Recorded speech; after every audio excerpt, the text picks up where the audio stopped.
Welcome back. स्वागत है आप सभी का हमारे YouTube channel maths expert point में। साथियों, अभी हम लोग बात करेंगे कि इस बार जो सीटेट का एग्ज़ाम हो रहा है वो ईवीएस का जो प्रश्न अब तक क्या क्या पूछा गया है और ये प्रश्न कहाँ से पूछा जा रहा है। तो एक तरफ से हम आपको 15 जो प्रश्न है उसको हल कराएंगे और ये हमारा पहला वीडियो है। उसके बाद भी वीडियो आते रहेगी कि इस बार क्या क्या पूछा जा रहा है सीटेट में, ईवीएस में। तो आज हम 15 क्वेश्चंस को हल करेंगे और इसमें से कई क्वेश्चंस को अब तक रिपीट भी किया जा चुका है और आप इन सारे प्रश्नों को देखने के बाद आपको ये अंदाज़ा हो जाएगा कि प्रश्न इस बार जो है कहाँ से पूछा जा रहा है। तो चलते हैं। पहला प्रश्न क्या है कि तमिलनाडु के निकटवर्ती राज्य। आपको मैप बहुत अच्छे से पढ़ के जाना है। कोई ऐसा शिफ्ट नहीं है जिसमें मैप से मिनिमम दो प्रश्न नहीं पूछा जा रहा है। कोई भी ऐसा शिफ्ट नहीं है। 2 से 3 प्रश्न पूछा जाता है। 2 प्रश्न ईवीएस में और एक मैथ्स में पूछा जाता है। ईवीएस में एक प्रश्न आता है कि जैसे इस तरह का कि तमिलनाडु के निकटवर्ती राज्य कौन कौन है। आंध्र प्रदेश, उड़ीसा, कर्नाटक, केरल, आंध्र प्रदेश, महाराष्ट्र, कर्नाटक, छत्तीसगढ़, केरल, आंध्र प्रदेश, केरल, कर्नाटक। तो बात किसकी हो रही है? तमिलनाडु की बात हो रही है। भारत के सबसे दक्षिणी छोर की बात हो रही है। तो जब दक्षिणी छोर आएगा तो क्या होगा? वहाँ पर उड़ीसा जो है नहीं होगा, यानी आंध्र प्रदेश और कर्नाटक होगा लेकिन उड़ीसा नहीं होगा। दूसरा में देखिए महाराष्ट्र नहीं होगा। 3 में कौन नहीं होगा? छत्तीसगढ़ नहीं होगा। और 4 में क्या होगा? आंध्र प्रदेश भी होगा, केरल भी होगा, कर्नाटक भी होगा, क्योंकि हमको तमिलनाडु का निकटवर्ती राज्य बताना है। आप एक बार मैप देख लें। ये हमारा मैप है। बात किसकी हो रही थी? तमिलनाडु के निकटवर्ती राज्य। तमिलनाडु यहाँ पर है। इसके निकटवर्ती राज्य केरल हो जाएगा, कर्नाटक और कौन हो जाएगा? आंध्र प्रदेश। तो बाकी जो ऑप्शन था उसमें एक जगह उड़ीसा था, नहीं होगा। छत्तीसगढ़ था, नहीं होगा। और एक महाराष्ट्र था, इसलिए नहीं होगा। आप मैप को बहुत अच्छे से पढ़ के जाइए, पूरे मैप को, क्योंकि कोई भी ऐसा शिफ्ट नहीं है जहाँ मैप से प्रश्न नहीं पूछा जा रहा है। हमने मैप पर भी वीडियो बनाया है और ट्रिक भी बताया इसको कैसे याद रखना है। तो इस वीडियो के डिस्क्रिप्शन में उसका लिंक रहेगा, आप उस वीडियो को देख लें। चलिए, दूसरा प्रश्न है कि निम्नलिखित में से कौन सा पर्यावरण अध्ययन पाठ्यक्रम के सुझावित प्रकरणों का उपकरण है? यानी कौन ऐसा है जो क्या है? थीम का सब थीम। तो इसमें आपको बताना है 4 ऑप्शन में कौन सब थीम है। परिवार और मित्र, भोजन, जानवर, हम चीज़ें कैसे बनाते हैं। परिवार और मित्र हमारा क्या है? थीम है। भोजन, जानवर और हम चीज़ें कैसे देखिए, हम चीज़ें कैसे बनाते हैं ये भी हमारा थीम है और जो भोजन है ये भी हमारा थीम है। लेकिन यहाँ सब थीम पूछ रहा है तो जानवर हो जाएगा। जानवर किसका सब थीम है? तो जानवर है परिवार और मित्र का सब थीम। तो ऑप्शन 3 यहाँ पर बिल्कुल सही हो जाएगा। आपको छः थीम और इस परिवार और मित्र जो है इसका 4 सब थीम, इसको अच्छे से पढ़ लेना है। चलेंगे हम आज के तीसरे प्रश्न में। तीसरा प्रश्न है कि नीचे दी गई सूची पर विचार कीजिए। कछुआ, घड़ियाल, कौवा, बत्तख, मछली, इस सूची में निम्न से कौन सा दूसरों से भिन्न है? तो जब आप देखेंगे तो कछुआ किस में? पानी में रहता है। घड़ियाल पानी में रहता है। बत्तख भी पानी में रहता है। मछली भी पानी में रहती है। लेकिन कौवा कहाँ रहता है? कौवा जमीन में या फिर पेड़ में। तो ये हो जाएगा इन सबसे अलग। तो ऑप्शन 2 यहाँ पर कौवा सही हो जाएगा। चलेंगे हम चौथे प्रश्न में।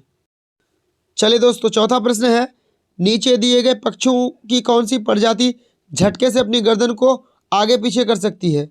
उल्लू, कौवा, बसंतगोरी, मैना। तो झटके की बात जहाँ पर आएगी तो कौन सी हो जाएगा? मैना सही हो जाएगा, मैना। और जहाँ बात 360 डिग्री की या पूरी तरह घुमाने की आएगी, उल्लू होगा। आप पक्षियों को अच्छी तरह से पढ़ लें। हर शिफ्ट में पक्षियों से 1 से 2 प्रश्न पूछा जा रहा है। चलेंगे हम 5वें प्रश्न में। घरों के प्रकार से भी प्रश्न पूछा जा रहा है। एक प्रश्न ये पूछा गया था कि राजस्थान घरों के नीचे दिए गए विवरणों पर विचार कीजिए। राजस्थान में गांव के लोग मिट्टी के घरों जिनकी छतें कटेली झाड़ियों की होती है उसमें रहते हैं। ये ऑप्शन 1 है, ये तो सही है। ऑप्शन बी में है मनाली, हिमाचल प्रदेश में घर बांस के खंभों पर बनाए जाते हैं। गलत। ये कहाँ बांस के खंभों पर बनाए जाते हैं? असम में बनाए जाते हैं, क्योंकि वहाँ बहुत बारिश होती है। तो बी हो जाएगा गलत। और सी में है लेह में पत्थर के 2 मंजिले घर बनाए जाते हैं। नीचे की मंजिल पर जरूरत का सामान और जानवर रहता है। बिल्कुल सही है सी भी। तो बी गलत हो जाएगा, ए और सी सही है। ऑप्शन कौन सा सही होगा? ऑप्शन 2, जहाँ ए और सी है। चलेंगे हम आज के 5वें प्रश्न में। छठा प्रश्न है, इस प्रकार का प्रश्न हर शिफ्ट में पूछा जा रहा है। बंगाल की खाड़ी और अरब सागर से सटे हुए राज्य आपको अच्छे से पढ़ लेना है। हमने कई वीडियोस में इसको पढ़ा दिया है, आप वहाँ से पढ़ सकते हैं। निम्नलिखित राज्यों में समूह में किस समूह में एक समूह के समुद्र तट अरब सागर पर है। यहाँ जो राज्यों का समूह है, कौन सा एक समूह है जो अरब सागर में है। आप भारतीय नक्शे में देखे होंगे कि ऐसे जो बना हुआ है ऐसे, तो अरब सागर किधर है, इधर है अरब सागर। तो पश्चिम और दक्षिण में, तो पश्चिम दक्षिण वाले राज्य कौन कौन है, कर्नाटक, केरल, गुजरात, आंध्र प्रदेश। ये किधर है, इस साइड में पूर्व तरफ है, तो नहीं होगा। और पश्चिम बंगाल भी नहीं होगा। और यहाँ पर तमिलनाडु है, तो तमिलनाडु भी नहीं होगा। ऑप्शन 1 सही हो जाएगा, कर्नाटक, केरल और गुजरात। चलेंगे हम आज के 7वें प्रश्न में। चलिए दोस्तों, आंसर कीजिए इसका। हमारे देश के मानचित्र में झारखंड कहाँ स्थित है। तो झारखंड किससे अलग हुआ है, बिहार से अलग हुआ है, यानी बिहार का दक्षिण में है झारखंड। तो पहला है उत्तर प्रदेश के पश्चिम में, तो उत्तर प्रदेश के पश्चिम में झारखंड तो नहीं है। झारखंड कहाँ है, उत्तर प्रदेश के दक्षिण और पूर्व में है, तो ऑप्शन 1 गलत हो जाएगा। पश्चिम बंगाल के पूर्व में, पश्चिम बंगाल के पूर्व में 7 सिस्टर है, यानी झारखंड नहीं है, ऑप्शन 2 भी गलत हो जाएगा। और ऑप्शन 4 में छत्तीसगढ़ के दक्षिण में, तो छत्तीसगढ़ के दक्षिण में नहीं है, बल्कि छत्तीसगढ़ से किधर है, जो झारखंड राज्य है वो छत्तीसगढ़ के दक्षिण में ना होकर छत्तीसगढ़ के किधर है, पूरब में है, तो ये भी गलत हो जाएगा। और उड़ीसा के उत्तर में, बिल्कुल सही है। कहाँ है, उड़ीसा के उत्तर में है, तो ऑप्शन 3 बिल्कुल सही हो जाएगा। 8वां प्रश्न है कि निम्नलिखित में से कौन सा वर्तमान पर्यावरण अध्ययन पाठ्यक्रम के 6 मुख्य थीमों में से एक नहीं है। कौन ऐसा है जो थीम नहीं है। आपको 6 थीम को अच्छे तरह से याद रखना है, हर शिफ्ट में पूछा जा रहा है। भोजन, बिल्कुल भोजन हमारा थीम है। आवास भी थीम है। हम चीज़ें कैसे बनाते हैं, ये भी हमारा थीम है।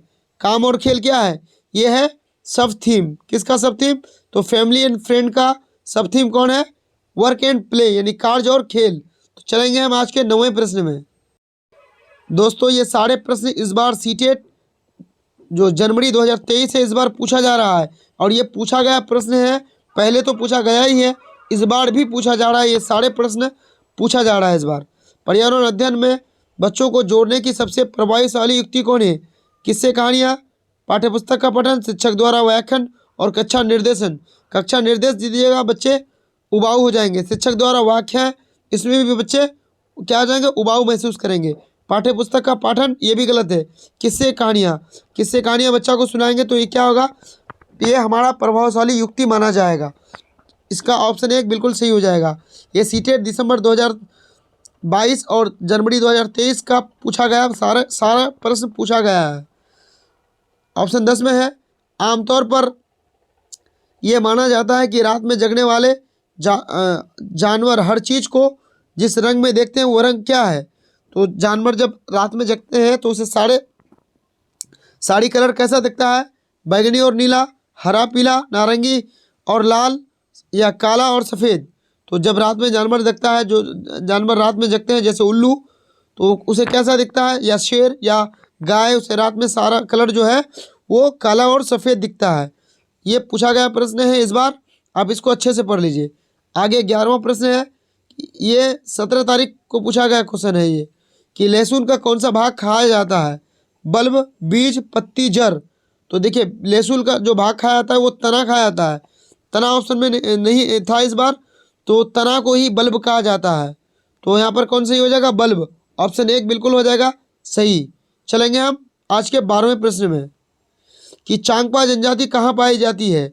ये सीटेट के 17 और 18 जनवरी को पूछा गया प्रश्न है। चांगपा जनजाति भारत के लद्दाख में पाई जाती है। ये ठंडे रेगिस्तान और पठार में पहाड़ों पर पाई जाने वाली जनजाति है। तो ऑप्शन 1 बिल्कुल सही हो जाएगा। और 13वां प्रश्न है कि बीज अंकुरण की अवधारणा को सबसे अच्छे तरीके से पढ़ाया जा सकता है। बच्चों को बीज जो है अंकुरण के बारे में पढ़ाना है। अंकुरित बीज को कक्षा में दर्शाकर अंकुरण की प्रक्रिया को समझाकर, जहाँ समझाने की बात आएगी तो उससे अच्छा क्या होगा, बच्चे को वो चीज़ करके दिखाएंगे हम। ऑप्शन एक बिल्कुल उतना ज़्यादा सही नहीं है। बोर्ड पर ड्राइंग के माध्यम से ड्राइंग करके कोई चीज़ नहीं समझाया जा सकता है, बच्चे रट लेंगे, ये गलत हो जाएगा। बीज बोने के लिए विभिन्न चरणों को आप पालन करने और उनका चित्र बनाने के लिए कहना, बिल्कुल सही है। बच्चों को क्या कहेंगे, चित्र बनाने के लिए कहेंगे, ताकि बच्चे उस चीज़ के बारे में खोज कर सके। तो ऑप्शन 3 बिल्कुल सही हो जाएगा। ऑप्शन 4 है बीज अंकुरण की तस्वीरें दिखाकर, बिल्कुल गलत। तस्वीरें दिखाकर बच्चे रट लेंगे, चीज़ को समझ नहीं पाएंगे, तो हम क्या करेंगे, चित्र बनाने कहेंगे। चलेंगे हम 14वें प्रश्न में। 14वां प्रश्न है, विज्ञान शिक्षण में दृष्टिकोण होना चाहिए। तब विज्ञान पढ़ा रहे हैं तो आपका दृष्टिकोण कैसा होना चाहिए, बाल केंद्रित, स्कूल केंद्रित, पाठ्यक्रम केंद्रित या शिक्षक केंद्रित। तो विज्ञान पढ़ाए या कोई भी चीज़ पढ़ाएं, हमारा शिक्षा कैसा होनी चाहिए, बाल केंद्रित होनी चाहिए। ऑप्शन 1 बिल्कुल सही हो जाएगा। चलेंगे हम आज के लास्ट प्रश्न में कि निम्नलिखित में से कौन सा अंतर्राष्ट्रीय ख्याति प्राप्त वेट लिफ्टर है। तो भारत का सबसे ख्याति प्राप्त वेट लिफ्टर जो NCERT में दिया गया है वो कौन है। आप NCERT पढ़े हो तो इसका आंसर कर चुके होंगे। सुनीता विलियम, बिल्कुल नहीं। सुनीता विलियम क्या थी, ये अंतरिक्ष में चलने वाली भारत की दूसरी महिला थी। बछेंद्री पाल, ये जो है माउंट एवरेस्ट पर चलने वाली भारत की पहली महिला थी, ये वेट लिफ्टर नहीं है।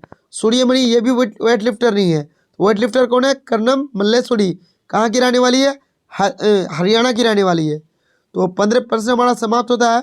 मिलते हैं एक नए वीडियो में, जहां हम आपके लिए लाएंगे इस बार सीटेट में पूछे गए 15 मोस्ट EVS के नेक्स्ट वीडियो, जो इससे अलग रहेगा। और उसके बाद हम आपके लिए फिर CDP और मैथ्स का भी वीडियो लाएंगे। तो अगर आप चैनल में नए हैं तो लाइक और सब्सक्राइब करें। धन्यवाद।